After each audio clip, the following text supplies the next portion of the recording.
Bueno, pues vamos a ver la clase entonces de resonancia magnética funcional, pues por la parte de Volt. Quise incluir esta imagen porque se me hizo interesante. Ahorita se las voy explicando. Desde 1890 se conocía o se tenía la hipótesis de que estímulos focales o periféricos incrementaban el flujo de la sangre al cerebro en respuesta a a la actividad o la demanda metabólica por parte de las neuronas. Y desde entonces, pues como que siempre hubo la curiosidad pues de reafirmar esta hipótesis, o sea, pues a ver si sí es cierto que los estímulos periféricos pues aumentan el flujo cerebral, ya que pues no había sido confirmada. Ahí por ahí de los años 80 y los 90 se condujeron varios experimentos que llevaron, por ejemplo, a los médicos de esta foto a conducir su propio experimento. No me voy a meter mucho en detalles, el artículo pues prácticamente era un cuento sobre desde cómo se le ocurrió hasta cómo lo concretó. Pero pues a mí es interesante cómo este residente de tercer año de neurología de la Universidad de Washington pudo probar y demostrar su teoría del acoplamiento. Esta teoría del acoplamiento se las explico ahorita en un momentito. Y pues es este residente de tercer año, es el que está sentado o el que está acostado ahí en la mesa con los gogles. Quiso hacer el experimento primero sobre él mismo antes de hacerlo sobre los demás. Y pues incluso se tuvo que canalizar, pues tenía una vía arterial para estar monitorizando los niveles de oxigenación. Y esos gobles que trae son un prototipo de una compañía que apenas estaba desarrollando, los cuales por dentro los mismos goggles proyectan imágenes pues, de diferentes colores y diferentes patrones en distintas frecuencias, los cuales pues estimulan el cerebro de maneras diferentes. Y pues se me hizo interesante cómo, pues la foto que pusieron. Eh, El volt como tal, pues, ¿qué es? La palabra volt, pues, significa Blood Oxygen Level Dependent, o sea, que depende de los niveles de oxígeno en la sangre. Esto, pues, esto quiere decir, pues, que la imagen de volt, pues, va a depender exactamente de eso. Entonces, pues, si depende de oxígeno en la sangre, pues, va a depender de la hemoglobina. Tenemos dos tipos de hemoglobina en la sangre, la oximoglobina y la desoximoglobina. La oximoglobina, debido a sus propiedades moleculares, de que está ocupada en sus cuatro partes por oxígeno, pues lo va a hacer una molécula levemente diamagnética, o sea que repele los campos magnéticos. A diferencia de esto, la desoximoglobina, que ya no está, que ya liberó su oxígeno y que tiene expuestos los cuatro lugares para oxígeno, pues lo va a hacer una molécula altamente paramagnética. Si es altamente paramagnética, pues prácticamente funciona como si fuera un medio de contraste como tipo gadolinio. Claro que pues no a ese nivel de fuerte, pero pues esta misma propiedad paramagnética pues va a hacer que la misma molécula distorsione los campos magnéticos locales o cree gradientes de susceptibilidad tanto dentro como fuera del vaso. Aquí en esta foto, sí se ve mi mouse, ¿verdad? Bueno, aquí en esta foto, Sí, eh, doctor.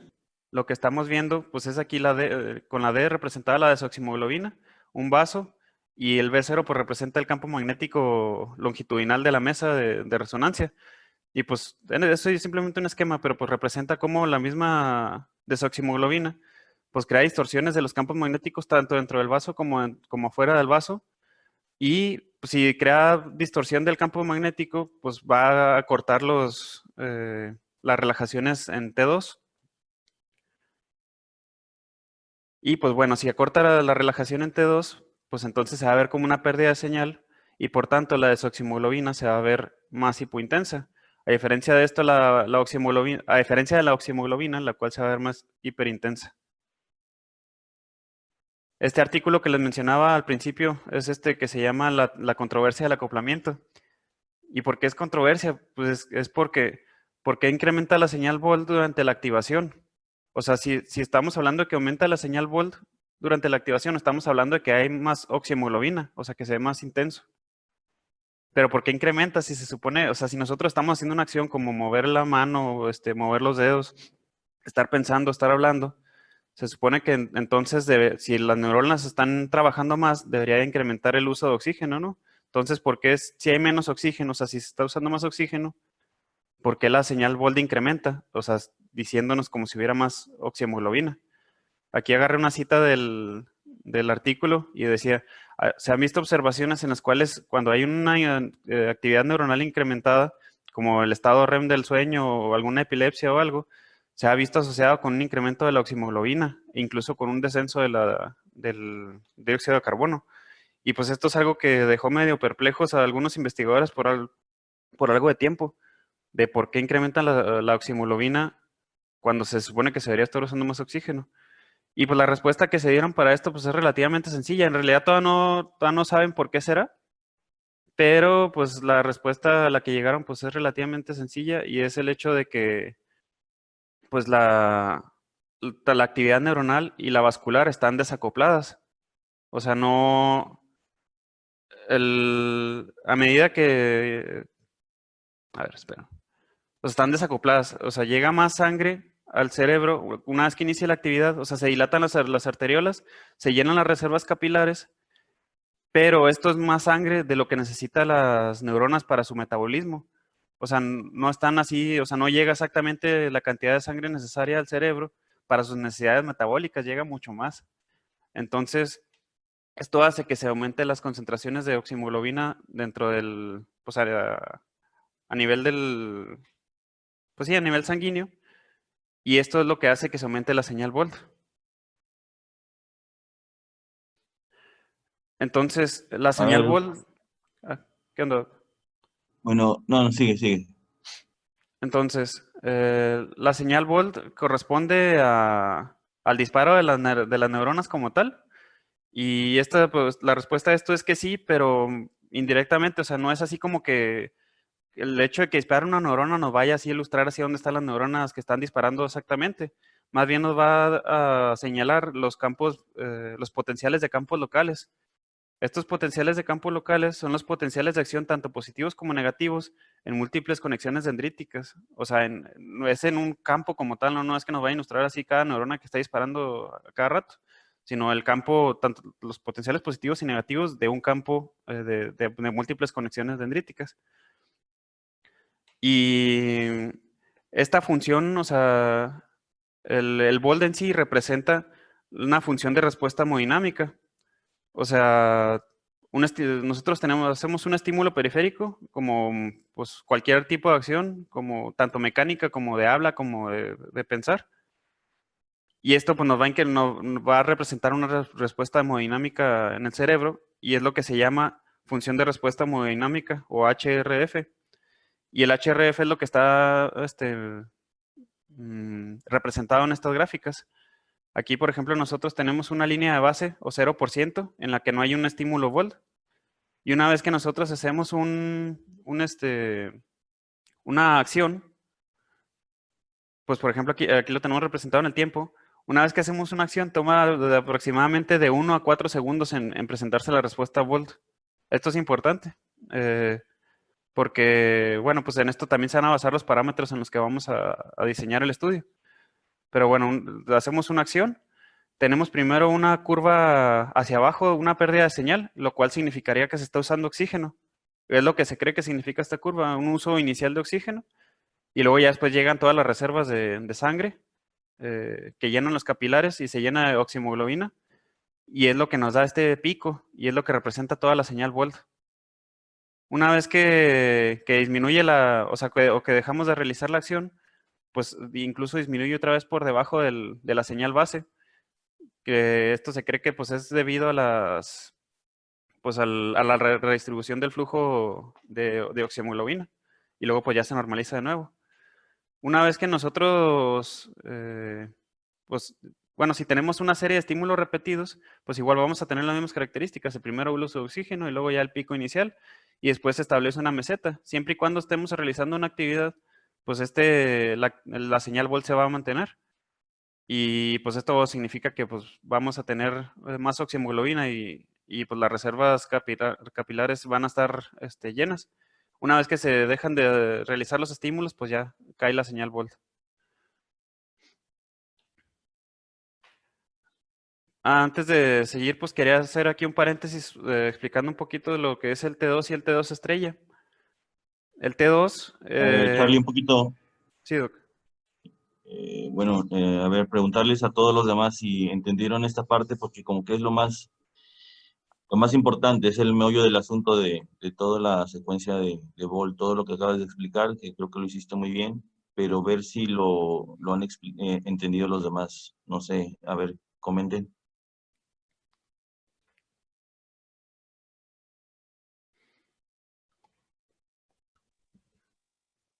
Sí, Doc, yo creo que sí.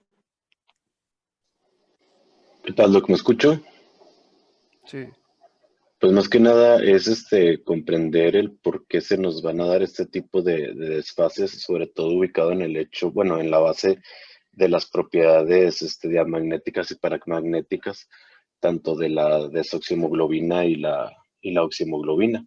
Entendiendo ahí ya podemos en base a eso partir al resto de lo que es la explicación que nos dio aquí el doctor Charlie de la secuencia Volt.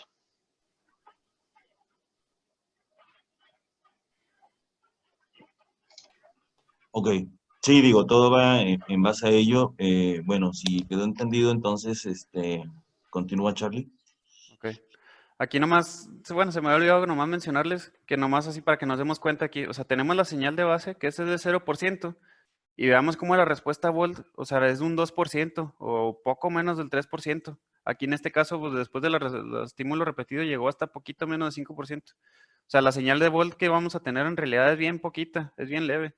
Entonces, por eso nos debemos conocer bien pues, la física para poder establecer bien los parámetros a la hora de hacer el estudio, porque pues, la señal que vamos a tener es bien poquita y es bien fácil que nos dé falsos positivos.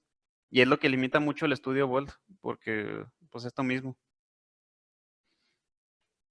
En cuanto a lo del T2 y T2 estrella que les mencionaba, pues quería hacer un paréntesis nomás para explicarlo, porque pues a mí me llamó mucho la, o sea, la atención de pues, qué era el T2 estrella y cuándo se usaba o por qué.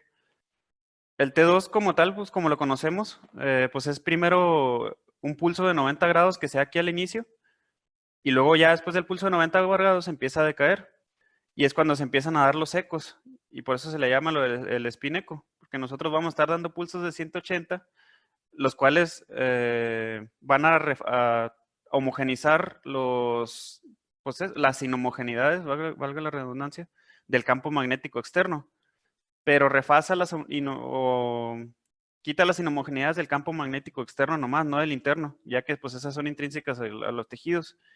Entonces, a nivel de que nosotros estamos aplicando pulsos de 180, ayudamos a que suba un poquito más la señal. Pero ya que se encuentran todavía las inhomogeneidades del campo magnético interno o de los tejidos, pues la señal, a pesar de que nosotros sigamos mandando repeticiones de 180 grados, vamos a seguir presentando un descenso de la curva. Igual, pues ya esto nos da suficientemente tiempo para que pues cada tejido tenga su tiempo de relajación diferente y ya pues nosotros establecemos un tiempo de eco pues suficiente para distinguir entre la relajación de T2 de cada tejido y poder así pues ver el contraste y ver la imagen como tal de T2. El T2 estrella pues es cuando nosotros aplicamos un pulso de 90 grados inicial y no aplicamos ninguna repetición de 180 grados. Entonces, como no aplicamos ningún pulso refasador de 180, pues estas inhomogeneidades del campo magnético externo e interno van a hacer que el T2 disminuya abruptamente. Y es aquí donde entra el ecogradiente. Una vez que nosotros que ponemos el pulso de 90 grados, empieza a disminuir la señal y aquí se somete a un gradiente de fase, lo cual hace que la señal disminuya y todavía incluso más rápido que de lo que normalmente decaería, haciendo que los protones precesen a velocidades diferentes. Unos van más rápidos que otros. Y en eso se somete a un gradiente totalmente contrario, de refase, en el cual todos estos protones que iban procesando a velocidades más rápido, ahora son más lentos, y los que eran más lentos ahora son más rápidos. Entonces va a llegar un momento en el que pues, los que iban más rápido van más lento y los que iban más lento van más rápido. Va a llegar un momento en el que van a estar procesando en fase. O sea, que van a ir más o menos a la misma velocidad. Y es cuando se va a ver esta curva así por relativamente homogénea. Y pues ahí es donde se puede obtener la señal y es lo que se le llama ecogradiente. Entonces, nosotros, el eco gradiente, pues lo que tiene, lo que tiene por él, pues es de que vamos a necesitar un pulso de 90 grados. O sea, es más rápido. Para cargarlos por cada pulso de 180 grados se toma tiempo. No es así como que nomás lo podamos mandar cuando queramos. Necesitamos cierta... que se regrese un poco la magnetización longitudinal para poder nosotros estar cargando y ofreciendo el pulso de 180 grados. Entonces esto toma tiempo. Es por eso que pues es una gran ventaja que nosotros tenemos el eco gradiente, en el que nomás tenemos que mandar un solo pulso de 90 grados. Entonces necesitamos, para el volt, necesitamos pues una secuencia que sea sensible a cambios de T2, como lo es el eco gradiente, que sea lo suficientemente rápida para poder sensar todo el cerebro, pues a medida que estemos tomando pues que la actividad y registrando los cambios volt. Y bueno, pues por lo general se usa pues el eco gradiente T2 para resonadores con un teslaje menor de 3 teslas. Y si es mayor de 3 o de 7, pues ya se puede usar spin eco T2 normal. El plano de imagen pues es un eco axial. Se toma como referencia la comisura anterior y la comisura posterior y ahí se traza la línea axial y pues son los cortes que se hacen. El tiempo de repetición el tiempo de eco suele ser de 30 a 35 segundos, ya que, pues, bueno, pues primero que nada, pues es el eco gradiente, y si hacemos un tiempo de eco más grande, pues podemos perder la señal. El tiempo de repetición suele ser de 1 a 4 segundos, estableciéndose en relación a lo que les mencionaba ahorita, que era la función de respuesta hemodinámica. O sea, el tiempo que tarda de que nosotros hagamos un estímulo a que se registre la respuesta hemodinámica en el cerebro. O sea, como en la gráfica ahorita, toma de 1 a 4 segundos en registrarse el cambio o la respuesta volt, y en esto se ajusta el tiempo de repetición. El grosor de corte pues va a ser de 2 a 4 milímetros, dependiendo de pues, la región en la que estemos. Si estamos, por ejemplo, hacia la convexidad, pues podemos hacer cortes más gruesos y hacer el voxel más grande para tener una mejor relación señal-ruido. Pero, por ejemplo, si estamos hacia los temporales, donde pues tenemos los senos, tenemos hueso, estos nos pueden causar artefactos de susceptibilidad y, pues, por lo tanto, falsos positivos. Por lo cual, a este nivel se sugiere que mejor pues, el corte sea pues, más pequeño y el voxel sea más chiquito, aunque nos dé más ruido, pero pues más específico y sin tanta posibilidad de que nos vaya a dar artefactos. Y pues a pesar de que estemos usando eco gradiente, debido pues, a la complejidad del estudio, pues este puede durar, al menos según vi en la bibliografía, puede tomar desde 45 a 60 minutos en realizarse. Entonces, pues no me imagino usando pues otro, por ejemplo, el spin eco, pues duraría todavía más. ¿Cómo se va a diseñar este estudio? Pues hay diferentes tipos, en bloques, según el evento, o mixtos. En bloques, pues primero lo que va, pues se le va a pedir al paciente que, por ejemplo, le dé golpecitos a la mesa con el dedo de la mano derecha. Entonces, se le va a pedir que dé golpecitos aquí en un bloque, y luego se le va a pedir, o sea, que descanse por la misma cantidad de tiempo. O sea, que dé golpecitos por 5 segundos y luego descanse 5 segundos, dé golpecitos por 5 segundos. Es la misma actividad que se le está pidiendo, o sea, no cambia entre bloque. O sea, se le pide que haga la misma actividad, luego descanse, la misma actividad, luego descanse, la misma actividad y luego descanse. Esto nos va a registrar pues una señal de intensidad al volt. Aquí, por ejemplo, en esta imagen, tenemos aquí hacia la derecha el ROI colocado, el ROI de puro ruido, y luego el ROI de un área activa. En el ROI de puro ruido, pues podemos ver aquí que la señal pues, se encuentra relativamente homogénea, y es la de base. En el ROI del área activa, pues va a depender de los bloques. Por ejemplo, aquí pues aquí tenemos igual la área de descanso. Luego, una vez que se le pide que haga una actividad, pues incrementa la señal volt. Y luego ya descansa y otra vez vuelve a disminuir y luego vuelve a incrementar la señal volt. Es importante que se le pidan las áreas de descanso porque son a partir de las cuales nosotros sabemos si hubo respuesta volt o no. No es así como que haya una señal base para todas las personas. O sea, todo el mundo tiene pues una señal de base diferente y pues debemos tomarla de base para poder saber hasta dónde es el punto de corte que nosotros sabemos que ya se activó el volt, como en este caso. El diseño, según los eventos, pues es prácticamente uno, pues es sin ley, por así decirse. Es más bien este de eventos se usa más en experimentos y pues en este sí se le puede pedir al paciente que haga diferentes, pues depende de lo que esté buscando el investigador, prácticamente. Se le puede pedir que haga diferentes acciones, que hable, y luego que diga, que piense en algo, y luego que realice actividades con las manos o con los brazos, con la boca, con la lengua. Y luego esto pues no lleva un tiempo en específico, puede incluso llevar así áreas en las que no descanse o que descanse menos o que descanse poco. Y pues esto más que nada mencionaba la bibliografía que es para experimentos, y lo usan más los neuropsicólogos, los neuropsiquiatras. Y en el mixto pues van a hacer un diseño por bloques en el que durante el bloque pues se le puede pedir que haga cosas diferentes también. ¿Y para qué sirve el Bolt? Pues para nosotros principalmente, o el uso principal que se le da, es para mapear el cerebro.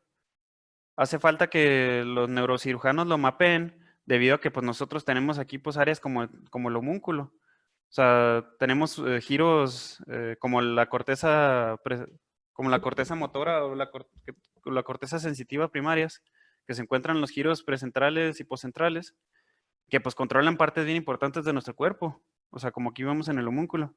Entonces, imagínense que tenemos un tumor aquí y el neurocirujano decide entrar aquí por esta parte, pues obviamente va a causar una parálisis pues depende de todo lo que se lleve por encima. Entonces es bien importante que los neurocirujanos mapeen el cerebro primero, antes de entrar pues para planear la cirugía, para entrar por otras partes. Y pues esa es la importancia de que nosotros hagamos bueno, esa es la importancia del Bolt. Ahorita les explico cuál es ahorita sigo con eso. La corteza. Bueno, sí, pues como les mencionaba ahorita, al momento de que nosotros hagamos una actividad como mover el dedo, por ejemplo, pues nosotros vamos a registrar una señal Volt. En este caso, pues al paciente se le pidió que diera golpecitos a la mesa con su dedo derecho, de la mano derecha. Y pues aquí al momento de ver la imagen, pues se registró actividad aquí a nivel de la corteza somatosensitiva primaria. Aquí la flecha está señalando que también se pintó la corteza somatosensitiva secundaria, incluso también del lado contralateral, o sea, del lado izquierdo. Y también se vio aquí actividad a nivel del cerebelo, a nivel del lado ipsilateral, del derecho.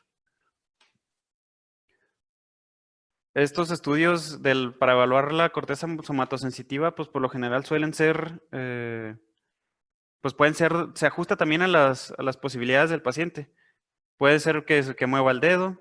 A veces, pues, si el paciente pues, tiene un EBC o si tiene un tumor que no le permite hacer movimientos finos, pues se le puede pedir que mueva toda la mano o toda la muñeca. Incluso también han habido pacientes pues, que no pueden hacer ni eso y que se ha visto que incluso con un estímulo, o sea, que nosotros pues, piquemos con una agujita o que estimulemos simplemente el brazo, tiene una señal Volt más discreta, pero pues sigue teniendo señal. Y pues bueno, pues para esto se ajusta pues a cada paciente el estudio. En cuanto al sistema visual, pues hace falta conocer un poquito la anatomía del sistema visual como tal, para poder ver las señales que se pueden activar.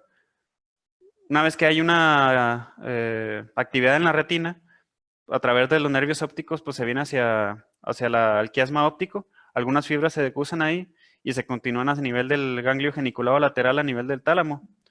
A partir de aquí del tálamo, pues hay unas fibras las fibras se extienden desde aquí hasta la corteza visual primaria, B1, o corteza estriada. Después de aquí, del B1, pues hay áreas de integración visual que se encuentran desde la B2 a la B6, las cuales se encuentran a nivel parietal y a nivel de los temporales. Y pues se extiende hacia estas áreas a través de canales, le llamaba, o fascículos. Estos canales, pues, pues también se van a, pues son los que se van a ver también en el estudio Volt. Y pues va a depender de las imágenes que nosotros mandemos. Por ejemplo, el canal ventral se cree que es responsable del reconocimiento de objetos y el almacenaje de memoria visual de largo tiempo. Y el canal dorsal, que es el temporal, es el que se asocia a la localización espacial de objetos y percepción del movimiento. Entonces, pues depende de lo que nosotros estemos buscando, pues va a ser las actividades visuales que nosotros le vamos a pedir al paciente. La prueba, pues por lo general consiste en proyectar anillos que se van expandiendo uno tras otro y que producen una señal Volt fuerte. Aquí la imagen pues está señalando que se está pintando o que se está mostrando actividad Volt a nivel de la corteza visual primaria y a nivel del fascículo dorsal. Así como también aquí en la flecha verde que está mostrando cómo se está pintando el ganglio geniculado lateral del tálamo. El lenguaje pues va a consistir en identificar principalmente lo que es el área de Broca y el área de Wernicke. El área de Wernicke señalada aquí en verde y el área de Broca señalada en azul. Estas pues hay que identificarlas pues igual para no entrar por ese lado en caso de que pues tengamos que entrar ahí de manera lateral. El área de Wernicke se encuentra en el giro postero superior del temporal y está involucrada en la comprensión del lenguaje como tal.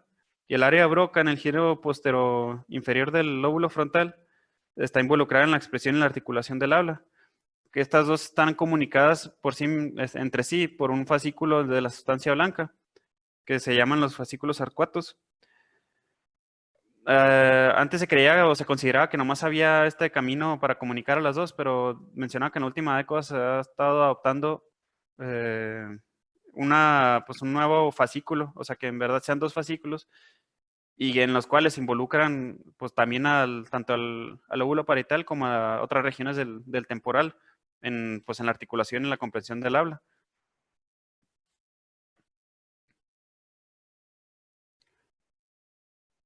En realidad, para realizar el estudio, para evaluar estas regiones, no hay así como que un consenso todavía. La Sociedad Americana de Neuroradiología Funcional incluye al menos una prueba semántica y una prueba fonológica. O sea, una de que hable y una de que escuche. Al menos una de cada una para evaluar estas regiones. Pero mencionaba que pues, los mejores centros que hacen resonancia magnética funcional hacen al menos 2 o 3 de cada, pues de cada una. O sea, 2 o 3 semánticas y 2 o 3 fonológicas.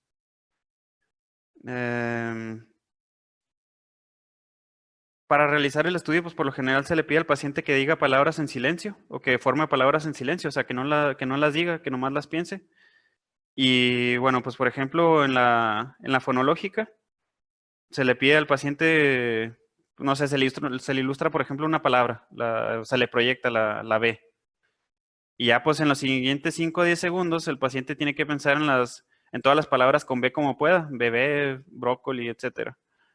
Y durante este periodo de descanso se le ponen, durante el periodo de descanso, o sea, en un diseño en bloques, pues ya se le pide al paciente, ya deje de imaginarse, de pensar en palabras y descanse. El problema de esto, pues es que de que nosotros, por lo general, cuando no estamos haciendo nada, pues estamos en la mesa de resonancia sin hacer nada, sin movernos. Pues por lo general las personas suelen tener un diálogo interno, se ponen a pensar. Entonces hay necesidad en este tipo de estudio de que cuando el paciente está descansando se le empiezan a proyectar palabras que no tengan sentido, o sea, letras, símbolos y cosas que no tengan sentido, para que el paciente no esté pensando en palabras y más bien se esté distrayendo con estos, pues con estas palabras sin sentido y así no nos lleve a tener pues falsos positivos o que se pinten otras regiones del cerebro que no tengan que ver con el habla y con esta prueba. Las pruebas semánticas como tal, pues son para activar el área de Wernicke y así como porciones del canal ventral que se involucran en la codificación del mensaje y establecer un significado del habla. Y así el fonológico, pues se enfoca en activar el área de Broca para... Sí, perdón. Por ejemplo, en las pruebas de semántica se le pide al paciente que complete oraciones. Por ejemplo, de que yo manejo el trabajo en mí y luego ya se le deja un espacio en blanco y el paciente tiene que pensar en completar esa oración. O se le pueden poner también oraciones de falso y verdadero. Y pues estas también no se llevan a activación de estas áreas. Déjame ver. En este caso, en la imagen de abajo, por ejemplo, tenemos una activación del área de Wernicke, pero también se observa activación de las porciones superior y anterior del temporal izquierdo. Y en este caso, en la de arriba, tenemos activación del área de Broca. Y algo importante también es detectar de dónde es la dominancia del paciente. O sea, aquí, por ejemplo, vemos mucha más activación izquierda que derecha. Entonces, pues al momento de nosotros mapear esta parte, pues es importante que digamos de dónde es dominante, pues para así poder, pues darle prioridad al otro lado a la hora de hacer la cirugía, para no, pues, ir a echarnos el área dominante del paciente. El estudio de Wald como tal, pues, tiene sus limitantes también. Por lo general, pues, si un cirujano está planeando una cirugía, va a ser por tumores, va a ser por malformaciones arteriovenosas, o va a ser por algo que tenga el paciente. Y pues los tumores, por ejemplo, pues como sabemos, pues causan neovascularización.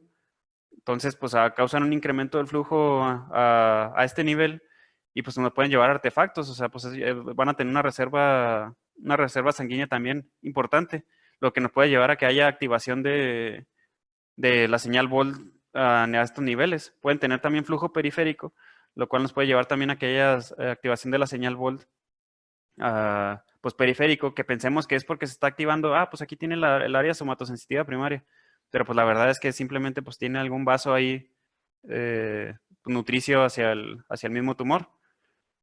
Las malformaciones arteriovenosas pues también tienen un aumento del flujo de sangre. Y bueno, pues como les mencionaba, estos cambios de la señal de base a los cambios de la señal Volt pues son de 1 a 3%, entonces el puro hecho de, por ejemplo, de que haya edema perilesional, pues puede incluso anular o abolir la señal Volt. Y pues estas son algunas de las limitantes del estudio. En cuanto al Volt como tal, pues ni siquiera es el gold estándar para mapear el cerebro. El gold estándar que se ha usado desde hace como 100 años, pues es ¿cómo se llamaba este? Es la estimulación eléctrica cortical.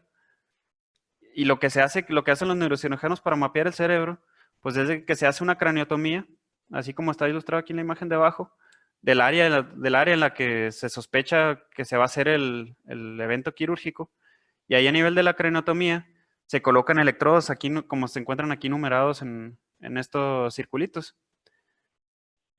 Y luego ya se colocan los electrodos y se empiezan a enviar estímulos, los cuales pues se van a registrar, por ejemplo, en este caso se van a registrar en el brazo. Y eso nos lleva a nosotros discernir entre cuáles son las áreas elocuentes y las áreas no elocuentes. Esto es, por ejemplo, viendo las áreas somatosensitivas. Si estamos, por ejemplo, evaluando las áreas de Wernicke y de Broca, se le está pidiendo, por ejemplo, a nivel de que se le tienen los electrodos, al paciente se le están preguntando cosas, por ejemplo, ¿cuál es su nombre? ¿Cuál es su edad? ¿Cuántos años tiene? Preguntas sencillas. Y se le están enviando estímulos. Si el paciente deja de responder al momento de que nosotros estamos realizando los estímulos, pues significa que es un área elocuente. O sea, si nosotros, es un área en la que el paciente dejó de responder por algo. Entonces, esta área se marca como un área elocuente y pues por ahí no se va a entrar. A diferencia de esto, las áreas donde nosotros mandemos estímulos y no pase nada, pues significa que esta es un área no elocuente y pues es un área potencial por la que puede entrar el neurocirujano. Y pues mencionaba el artículo que incluso muchos neurocirujanos pues lo que hacen es premapear con el Volt y luego aún así después, durante la misma cirugía, pues hacen la craniotomía y ellos mismos mapean pues hasta por pura desconfianza. Entonces, en realidad, pues este sigue siendo el gold standard y es lo que más se usa. Y pues el Volt es todavía como que un un camino en desarrollo. Otros usos para el Volt como tal, pues hay varios, pero pues todavía sigue siendo así como que un campo relativamente experimental. Y aún hay muchos artículos recientes sobre sus diferentes o sus potenciales aplicaciones. Por ejemplo, no, la verdad no leí todos estos artículos, nomás los puse, o sea, los fui encontrando y los fui poniendo pues para ver las aplicaciones que puede tener. Por ejemplo, a nivel de las enfermedades renales, ver los niveles de oxigenación. A nivel del músculo esquelético, en pacientes con enfermedad arterial oclusiva, también, o sea, se puede ver los niveles de oxigenación que tienen los músculos a este nivel para medir o cuantificar la insuficiencia placentaria. O incluso algunos experimentales como en ovejas en los cuales pues se somete a la mamá a hipoxia y se ven los cambios fetales manifestados por Volt. Y pues esto es todo.